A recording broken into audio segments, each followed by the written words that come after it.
इतिहास गवाह है, जब भी इस्लाम पर तलवारें तनी हैं तो अल्लाह ने ऐसे शेरों को मैदान में उतारा है जिन्हें ना ताज की चाह थी ना तख्त का घमंड था।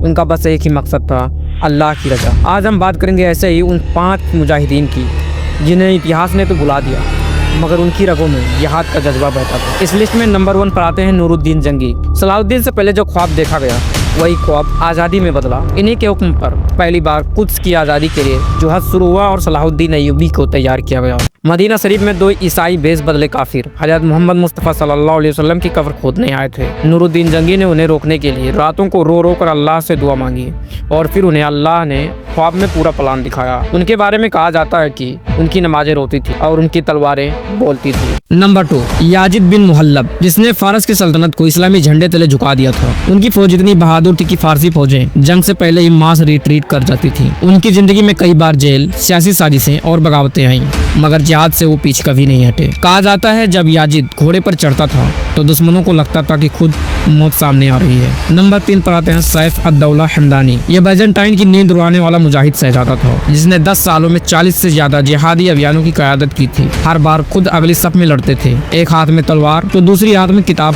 लिए खड़े होते थे क्योंकि वो उलमा, शायर और फकीरों के संरक्षक भी थे। उनकी मौत पर उनके शायर ने लिखा था, अब अल्लाह की राह में लड़ने वाला आखिरी शेर चला गया। नंबर 4 मीर सैयद अली हमदानी। तलवार से नहीं इल्म और हिकमत से फतह करने वाला ये मुजाहिद जिन्होंने कश्मीर को इस्लाम की रोशन से रोशन किया था। कश्मीर के हर घर में जो मुसलमान हैं वो किसी न किसी रूप से सैयद अली हमदानी की मेहनत का ही नतीजा है। उन्होंने सिर्फ दावत ही नहीं दी थी बल्कि व्यापार, तालीम, अदब और इंसाफ का एक पूरा सिस्टम बनाया था। कहा जाता है कि उन्होंने दिलों को जीता और दिलों से ही सल्तनत कायम की।